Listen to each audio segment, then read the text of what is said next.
Welcome back everyone to Master Game Design, Unreal Engine 5 Stylized Environment and Third-Person Blueprint course.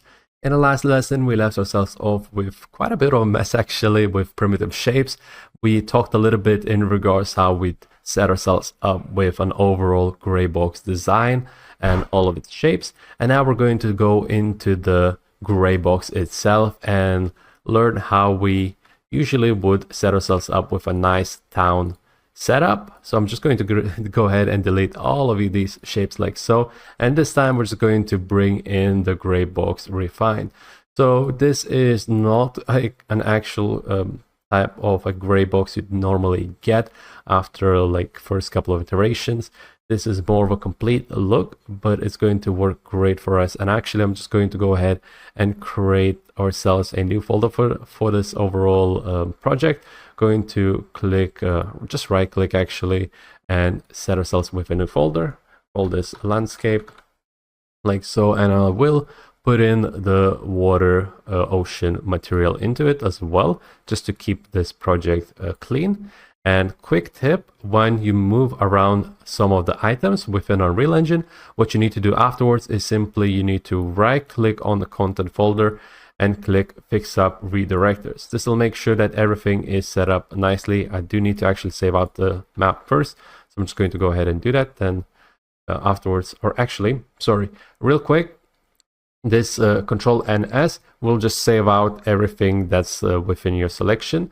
But by going into File and Save All, choosing this option over here, which is Control Shift and S, it'll just make sure that everything is saved out within the project. That means not only just the window you're on, it means that all the materials and whatnot, they're all going to be saved out. Anyways, afterwards, we're just going to go ahead and click Fix Up Redirectors. It is showing me as this, and I'm not sure. Sometimes it likes to just create a new version. I'm just going to go ahead and keep it as United, click Save, and this should be actually empty, I believe. Yeah, it is. But we are working with harbor maps, so let's go ahead and keep it as is.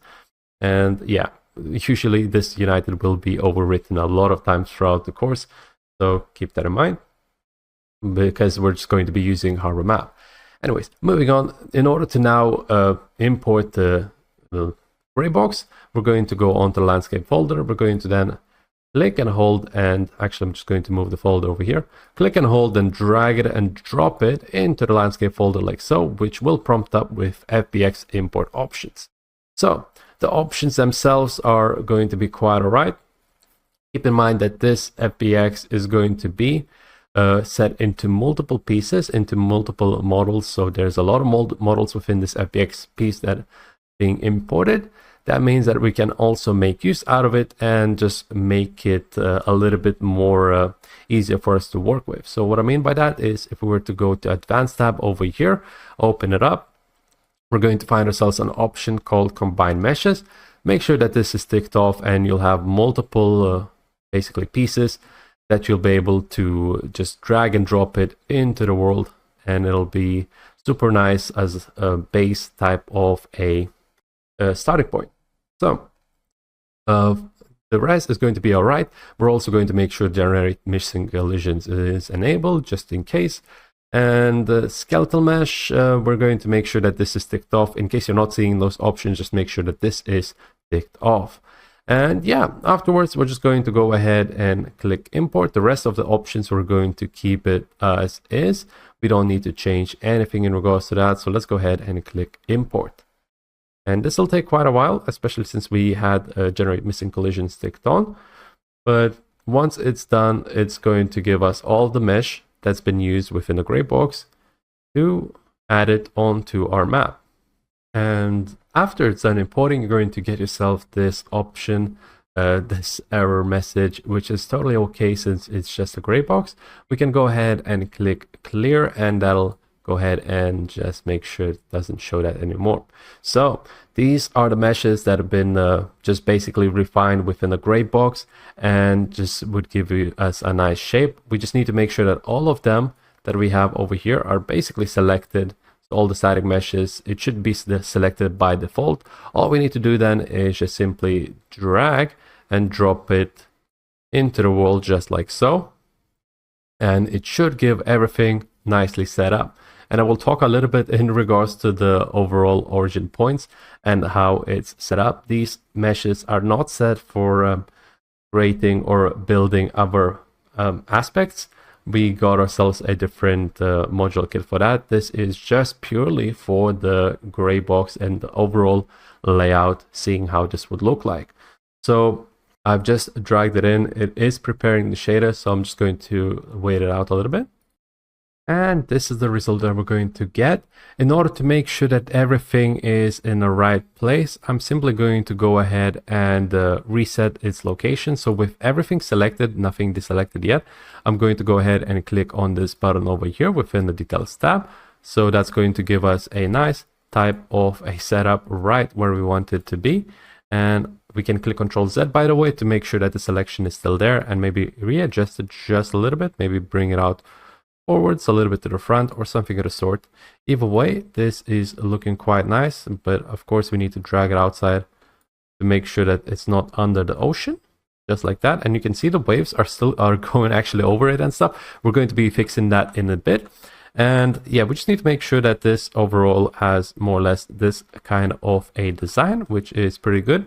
By the way, if you're not having the selection, a quick tip for the control browser itself, we need to make sure that we select the first one, go all the way down to the last static mesh.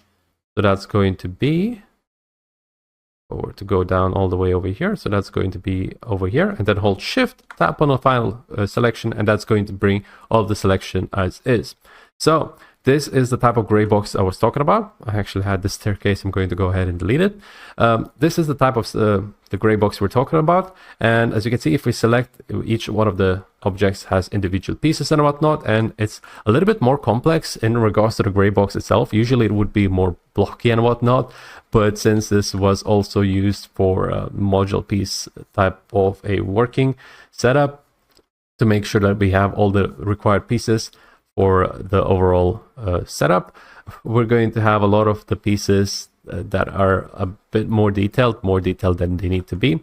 But all in all, you can see that this is how it would look like in general.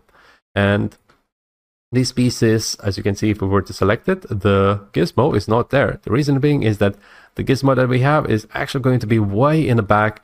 And that's the reason why we don't usually use the Greybox for anything other than just a quick setup after just like using modeling software like Blender or whatnot, to check how it looks like within the engine itself. We can then hit play and see how this would look like. And as you can see, there are a lot of issues. For example, you can't walk through the arcs and whatnot.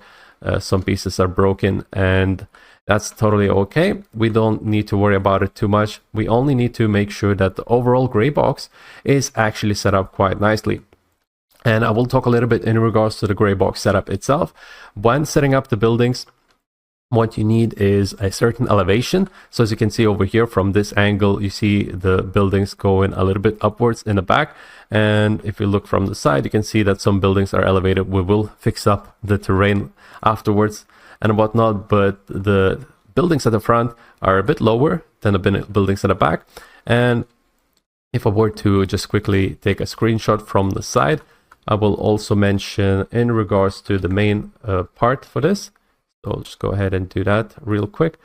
The main thing that I want to pay attention is when setting up the Greybox is going to be mainly the silhouette. So you can see that not everything is just completely flat. We have some bits that go upwards, some towers that help to break up the overall surface of this type of a scene, and it'll just make it look quite nice. I often get asked how you set up the 3D type of environments, 3D maps, when you're working with 3D. And in general, you just want to have yourself a nice type of a setup that looks good from different angles and whatnot. You want to have yourself actually just saving out this game project. What you need to do is basically you need to set yourself up with a couple of angles, and we need to work on refining them. And once it's done saving everything out, like so. So yeah, you'd want to have multiple angles of the Greybox to be seen nicely. And actually, since we already imported this and we are running out of time in regards to this lesson, I reckon I'll continue on in regards to explanation of Greybox setup and whatnot in the next lesson. So thank you so much for watching, and I'll be seeing you.